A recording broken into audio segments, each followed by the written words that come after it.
સાબરકાંઠાના ઈડરમાં રેલવે અંડરબ્રિજમાં પાણી ભરાતા બંધ કરાયો। હિંમતનગર અંબાજી સ્ટેટ હાઈવે બંધ કરાયો। ઈડરના રેલવે અંડરબ્રિજમાં રાત્રે વરસાદી પાણી ભરાયા। સવારે રવિવારે અંબાજી અને ખેડબ્રહ્મા જતા શ્રદ્ધાળુઓ અને વાહન ચાલકો પરેશાન। આવતીકાલે પૂનમને લઈને રવિવારે શ્રદ્ધાળુઓનો મોટો ધસારો જોવા મળ્યો। સ્ટેટ હાઈવે ટ્રાફિક ડાયવર્ટ કરીને પાણી કાઢવાની કામગીરી।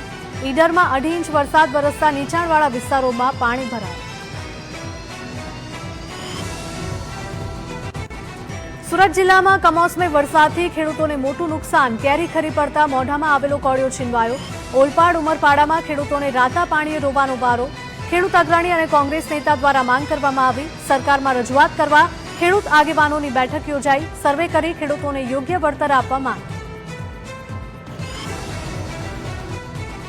અરવલ્લી જિલ્લામાં કમોસમી વરસાદને કારણે ભારે નુકસાન। ભિલોડામાં ગાજવીજ સાથે પડ્યો હતો કમોસમી વરસાદ।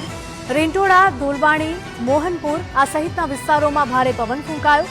પતરાના શેડ ઉડી ગયા અને મોટા ભાગના વૃક્ષો પણ ધરાશાયી।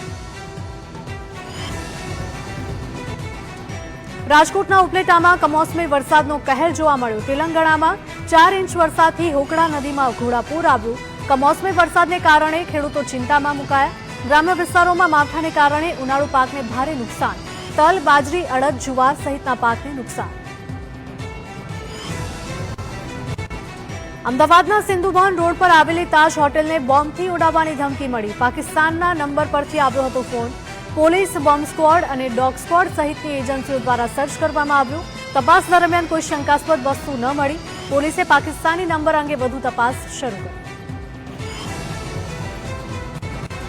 સુરતમાં માથાભારે સજ્જુ કોઠારી અને તેના ભાઈની ધરપકડનો કેસ। સજ્જુ કોઠારીના ભાઈના ઘરમાંથી મળ્યા 33 જીવતા કારતૂસ।